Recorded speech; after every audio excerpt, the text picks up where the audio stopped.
من وسط فيينا إلى بروكسل عاصمة بلجيكا، حيث تعتبر جالية المغربية الأكثر تعدادا بين الجاليات الأخرى من خارج الاتحاد الأوروبي، ينشط المغاربة وخاصة الشباب في ميادين متنوعة وفاعلة. موسى صاح واحد منهم، فنان وفاعل تربوي في الآن نفسه. استطاع بفضل موهبته وطموحه أن يبصم اسمه في الساحة الفنية ببلجيكا كمخرج شاب وموهوب، ويكسب ثقة الفنانين من جيله للتعامل معه.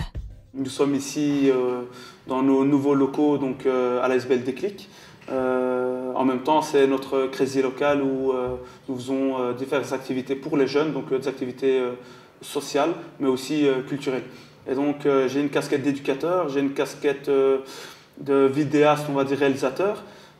J'ai une casquette d'organisateur d'événements. Je vais vous parler de mon investissement social. Donc, je suis éducateur dans un sens, je fais des projets socioculturels avec différents groupes, avec les jeunes, avec les adultes, avec les mamans, avec les papas. On essaie vraiment de créer une dynamique qui sert vraiment à se développer personnellement et à se prendre en main. On ne veut pas tomber dans l'assistanat et se dire voilà, on me discrimine, voilà, tout le monde est contre moi, c'est tout, je reste dans mon coin et voilà, toute la terre est contre moi et moi je suis seul contre tous. Non, comme ça, tu n'iras nulle part, tu vois. Voilà, notre vécu, l'histoire du quartier, l'histoire de Saint-Gilles, l'histoire de Bruxelles a démontré que seul ou en étant marginal, tu ne vas pas très loin. Si tu t'inscris dans un projet avec différentes personnes, si tu t'inscris dans un projet comme dans une ASBL, dans une maison de quartier ou autre, finalement, tu t'inscris dans un processus qui va de l'avant et où tu peux être empathique aussi. Tu peux apprendre à ressentir les autres. À partir du moment où tu apprends à ressentir les autres, moi je me mets à ta place, tu te mets à ma place, tu arrives à ressentir ce que moi je ressens. Et toi, tu arrives à ressentir ce que moi aussi je ressens et vice-versa. Et donc, avec ça, on arrive à relativiser. Se dire que finalement, mes problèmes à moi sont peut-être minimes par rapport aux problèmes de mon voisin. Mon voisin se dit pareil de moi. Et c'est là où je dis, tout est une question de se dire, on relativise et on va de l'avant. Le tout, c'est d'être optimiste et de se dire, on est capable. لموسى صح أشرطة قصيرة من بينها بروكسل إكسبريس ورجل من نار، كما أخرج العديد من الأغاني المصورة لشباب من جنسيات مختلفة بتصورات اجتماعية هادفة ترمي لنبذ والتنديد من مجموعة من الظواهر السلبية في المجتمعات الأوروبية كالتعاطي للمخدرات والميز العنصري والعنف المجتمعي بأفكار جديدة ومميزة. Je mélange un peu les casquettes. Des fois, je suis éducateur vraiment à 100%. Je me dis, allez, là maintenant, on va rentrer dans l'éducatif, dans le pédagogique. Comme par exemple au service de prévention.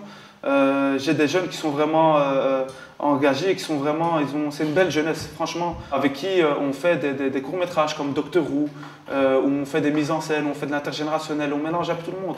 On mélange les vieilles personnes avec les plus jeunes, avec les adolescents. On parle de racisme, on parle des personnes qui sont en isolement, qui se renferment sur eux-mêmes, les vieilles personnes. Donc, tantôt, je suis éducateur et on rentre dans la prévention au niveau de l'alcool, au niveau de la cigarette, au niveau de tout ce qui est la dépendance de la drogue. On parle vraiment de la dépendance de la drogue parce que c'est un thème qui touche nos jeunes, c'est un thème qui touche notre jeunesse. Donc moi, je me dois d'en parler et je me dois d'apporter une conscientisation avec mes jeunes. C'est pas une disquette, hein. C'est pas ouais, nous on va faire un projet, je vous mets la disquette, vous n'avez rien compris au projet. Ils comprennent, ils s'approprient le projet et ils disent ouais, on va faire ça de manière délire, on va rigoler, on va prendre notre pied nous-mêmes, on va s'amuser et on va faire les courts-métrages Docteur Who, on va faire les courts-métrages contre la drogue. Ça, c'est cadre prévention. À côté de ça, je fais des clips au niveau de l'ASBL Déclic pour des jeunes talents, des petits rappeurs, des petits DJ, enfin des jeunes qui veulent exprimer et qui ont, comme je disais, un talent et qui veulent le montrer. Plus personnellement, moi, à chaque fois que je vois un truc qui ne va pas, j'en parle.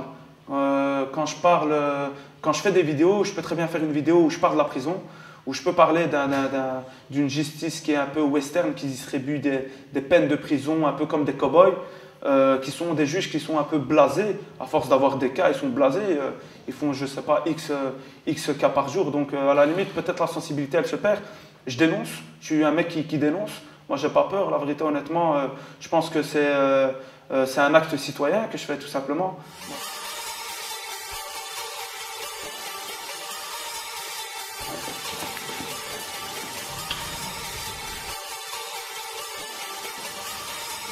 Moi, je suis originaire du Maroc, de Tanger, de Dradeb, Al-Hayane. J'ai un lien très fort avec le Maroc. Pourquoi? Parce que mon père, il a toujours tenu à ce que chaque été, on parte au Maroc. Mon père, c'est un travailleur, c'est quelqu'un qui a beaucoup souffert, on va dire, dans son arrivée ici en Belgique. Donc, je lui fais vraiment un gros... Franchement, j'ai beaucoup d'admiration par rapport à mon père, parce que déjà, pour venir dans un pays qu'il ne connaissait pas, pour nous offrir un meilleur confort de vie, et donc et pour continuer à faire en sorte qu'on garde cette culture marocaine, il nous ramène, enfin bon voilà, jusqu'à mon adolescence, il nous ramenait toujours chaque été au Maroc. Et donc pour lui, c'était important qu'on ait cette culture marocaine, qu'on connaisse notre pays, qu'on garde nos valeurs et qu'on soit rattaché à notre pays d'origine, tout simplement. Moi, aujourd'hui, comment je vois le Maroc, c'est d'un œil très positif. Je pense que le Maroc, il ne peut aller que de mieux en mieux. De génération en génération, je pense qu'il va beaucoup mieux. Moi, je fais confiance, je fais vraiment confiance. Je pense que les choses, ils peuvent aller que mieux. La Belgique, c'est un pays vraiment, à l'heure actuelle, tu as un projet, tu es ambitieux, tu peux le lancer. Tu peux te lancer, tu peux t'accomplir personnellement, t'as beaucoup d'ouverture. À l'heure actuelle, on va dire au niveau de l'enseignement, tu peux choisir diverses, tu as des palettes d'options, tu as des palettes de formation, tu as des ouvertures au niveau professionnel, au niveau indépendant, tu peux te lancer dans différentes pistes. Même si encore il existe beaucoup de racisme, beaucoup de freins, c'est comme partout.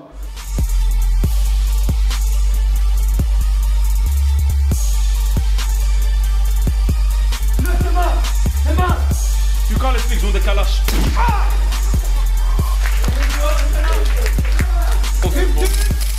Tu as une double culture, tu as 3 cultures, c'est une question encore d'identité.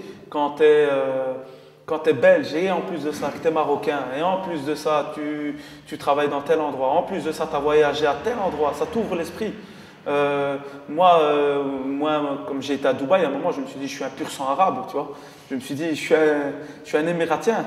Et tu vois, mais tout ça, tu te projettes et tu arrives à voir d'autres choses. Tu arrives à découvrir des autres modes de vie. Et tout ça, ça t'ouvre l'esprit, ça t'enrichit. Humainement, tu rencontres d'autres personnes. Tu es à Dubaï, tu rencontres des personnes de l'Afrique du Sud et qui t'expliquent comment eux ils vivent. Tu rencontres des Indonésiens, tu rencontres des Thaïlandais.